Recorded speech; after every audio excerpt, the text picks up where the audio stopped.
Welcome to the deep dive, where real deals come alive.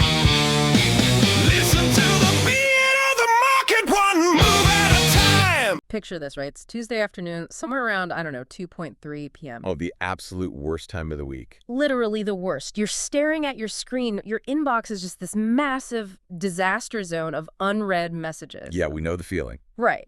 And your calendar looks like a multicolored brick wall, and you get this sudden, overwhelming urge to just shut your laptop, walk out the front door, and, never look back. I mean, we have all been there. It's that classic moment of complete professional burnout. Exactly. You're staring blankly at the wall, asking the universe, why on earth am I doing this? It's a completely universal human experience. It is, but it gets really fascinating when you look at people who work in these incredibly high-stakes, volatile environments. Absolutely. Because what actually keeps them pushing forward when the pressure is on and, there's no guaranteed paycheck waiting at the end of the week. Well, because when you strip away those comforting illusions of job security, Yeah. human motivation becomes incredibly raw. I mean, you can't fake it. You either have this deeply rooted reason to keep going, or you just collapse under the weight of the environment. So to figure this out, we're doing a deep dive today into some internal roundtable notes from a real estate team. Yeah, a discussion they titled The Anchor of Purpose, Finding Your Why in Real Estate. Exactly. And we've got notes from 3 professionals here, Alan, Josie, and Daniel. And what's great is this isn't some polished PR piece, right? No, not at all. It's a really raw conversation they had about finding their why when the market gets brutal. Which it absolutely does. Oh, yeah.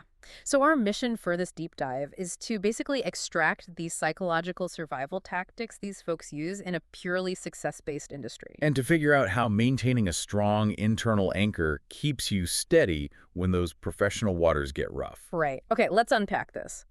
On the surface, sure, this is a conversation about selling houses. But underneath, it's really about surviving your own mind. And look, while these notes are specifically grounded in the real estate market, we should be clear right up front. Yeah, good point. The core insights this team uncovers about self-motivation and burnout and resilience, they apply to anyone. Anyone at all. Right, in any field who's trying to navigate a challenging career path.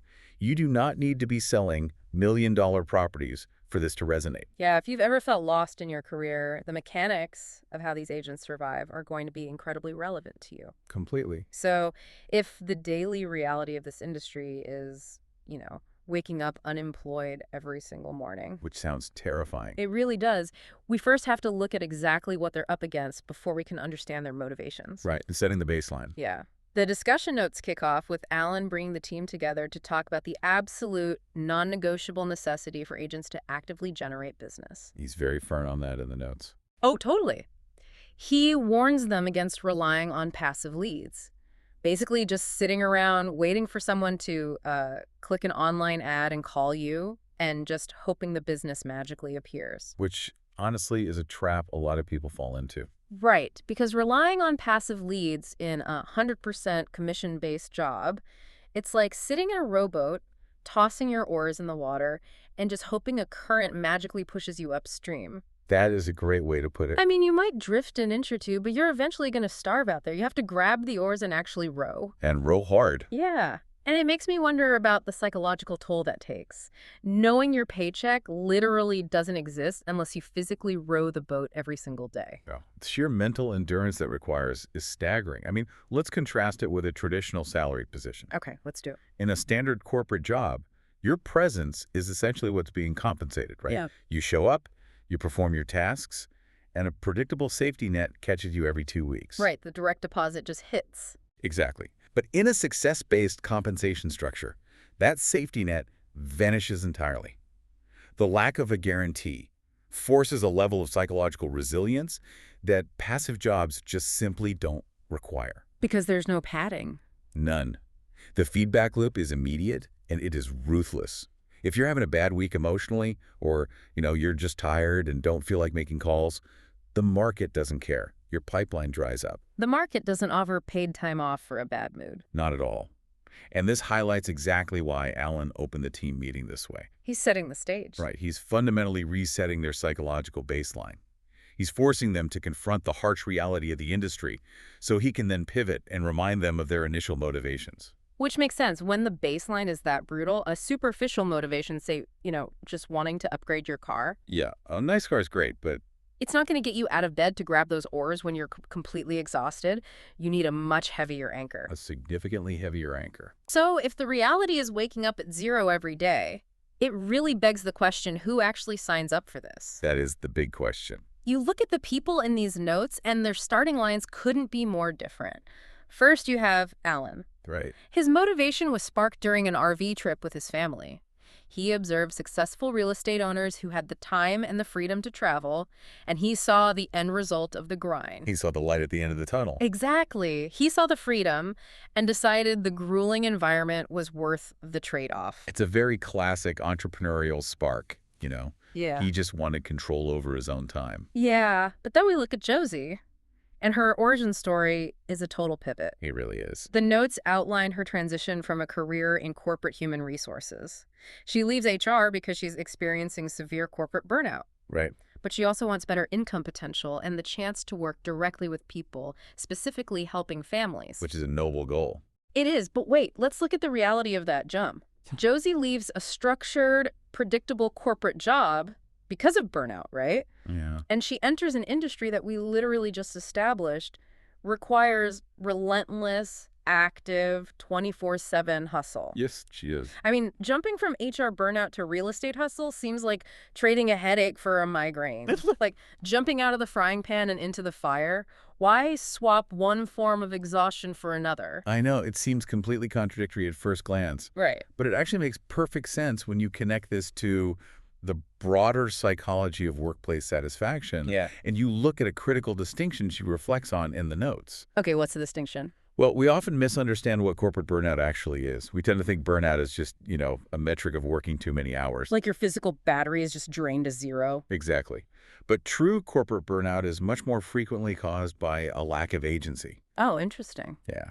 It's the feeling of being a cog in a machine, navigating endless red tape, dealing with rigid policies you just can't change, Right. and feeling like your massive effort doesn't actually correlate to your personal reward or your impact. You're exhausted, sure, but it's an empty exhaustion. An empty exhaustion. Because you're spinning your wheels, but the car isn't moving forward. Exactly. Yeah. Now, real estate, on the other hand, is undeniably grueling. Josie explicitly describes it in the notes as the hardest job she's ever had. Yeah, she doesn't sugarcoat it. Not at all. However, she also calls it the most fulfilling. Because in this environment, she has agency. Right. She's in control. Her grueling effort directly translates into her own financial opportunity. And more importantly, for her specific why, it translates into directly helping families achieve home ownership. So she's still exhausted at the end of the day. Yes. But it's a purposeful exhaustion. She's trading the helpless fatigue of a bureaucracy for the empowering fatigue of building her own business and changing people's lives. That distinction really changes how we should look at our own careers. I mean, if you're listening to this and feeling burned out, you have to ask yourself, is it because you're working too hard? Or is it because you've lost your agency? Are you exhausted because you're building nothing of your own? Exactly. Josie's why helping families fuels her through the hard days because the outcome is deeply personal and directly tied to her effort. The fire she jumped into might be hotter than the frying pan, but at least she's the one holding the matches. Oh, I like that. So if Josie's core driver is helping families, what does that help actually look like on the ground? That's a great question. Because this brings us to a part of the discussion notes where Daniel chimes in. And he brings up this incredibly vivid analogy. Yeah, the Everest analogy. Right. He compares the complex home buying process to climbing Mount Everest. Which is a brilliant way to frame a transaction that, most people only undertake a few times in their entire lives. Right. The financial and emotional stakes are just massive. But here's where it gets really interesting. Alan backs him up, reinforcing that while clients aren't legally required to work with an agent. Which is true, they aren't. Right. He says having a trusted advisor makes a massive difference in navigating those high-stakes transactions. But, okay, let's be real for a second. Okay. We live in the age of internet listings and online legal templates. Information is literally everywhere. Very true. If I'm a buyer, why shouldn't I just climb this mountain solo and save the 3% commission? I mean, Why do I need Daniel to hold my hand if I can just look up the trail map on my phone? Look, it's the most common objection in the industry right now. I'm sure it is. But let's lean into Daniel's Everest analogy to understand the actual mechanism of value here. Yes, you can buy a map of Mount Everest. Okay. You can buy the boots, you can buy the oxygen tanks, and you can legally walk right up to base camp on your own. Just wander on up. Exactly.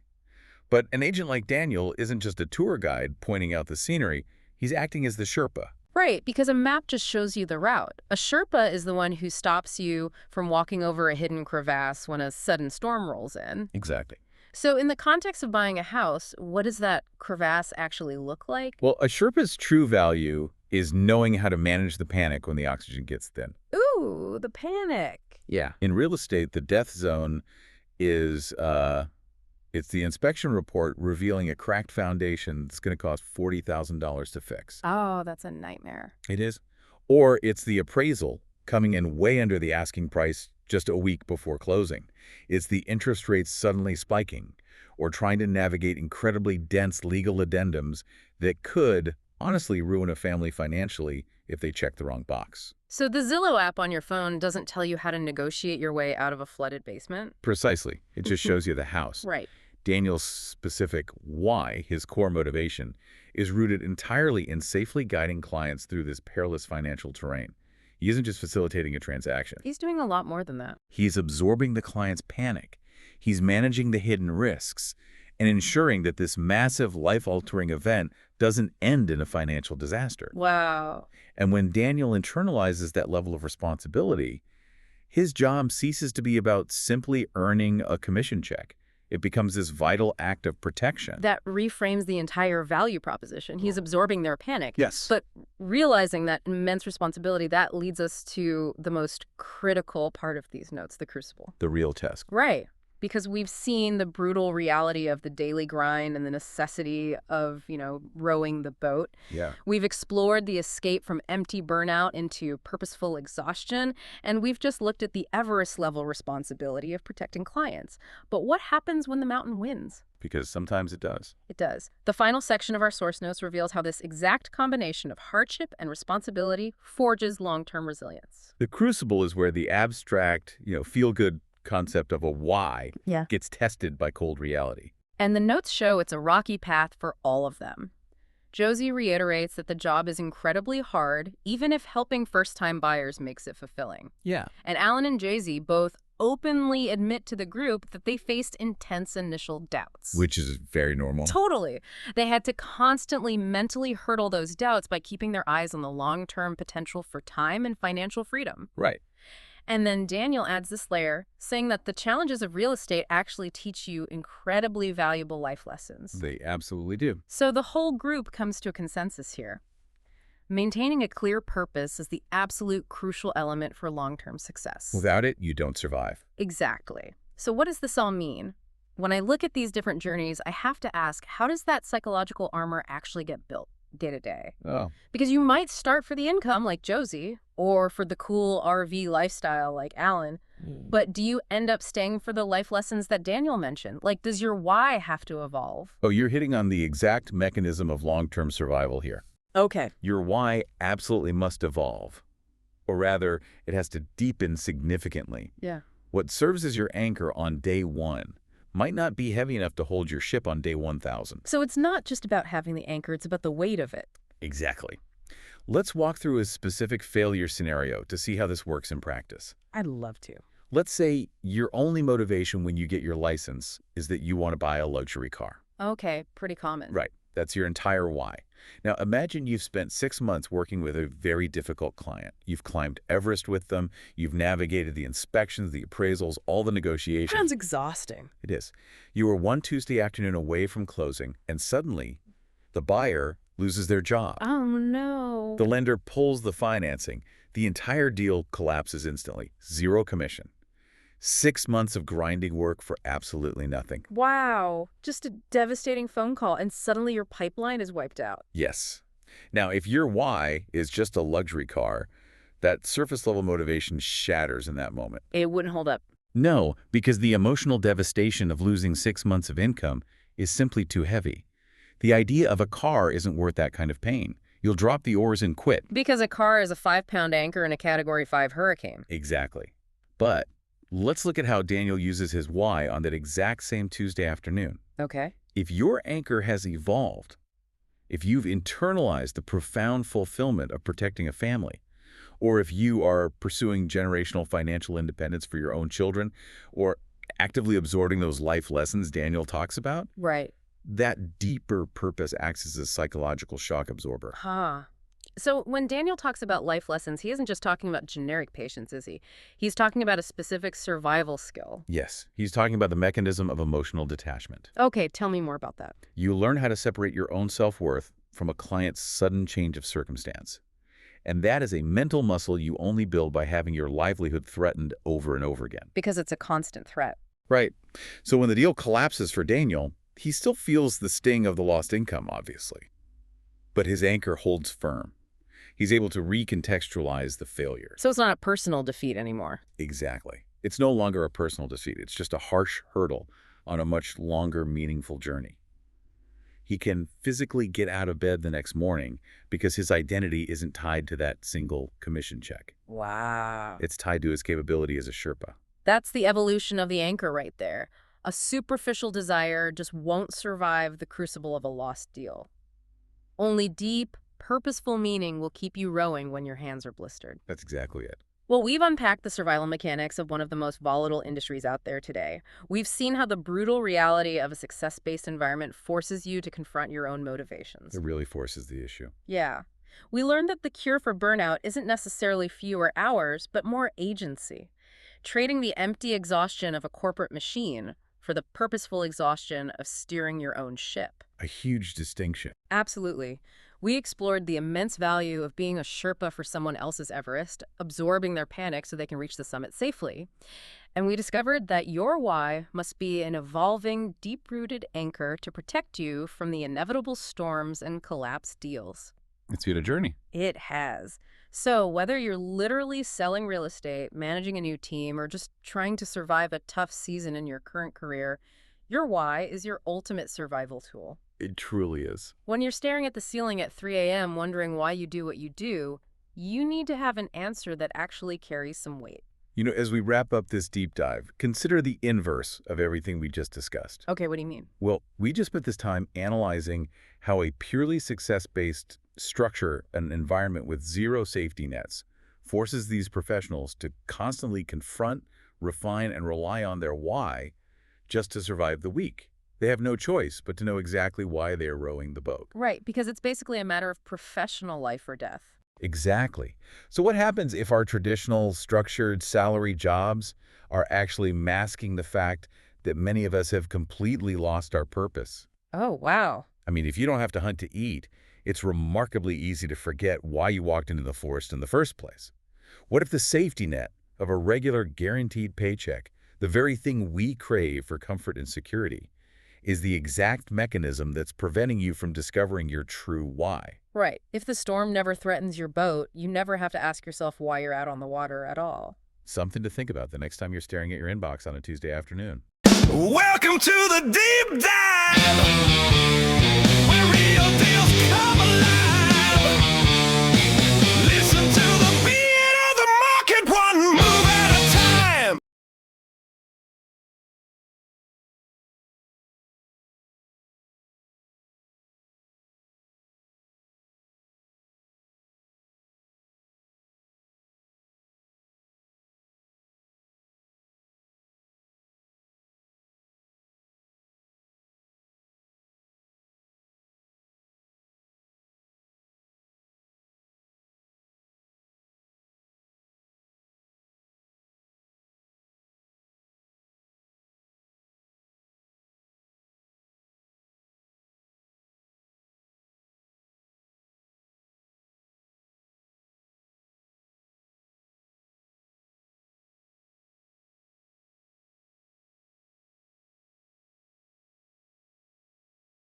Welcome to the deep dive.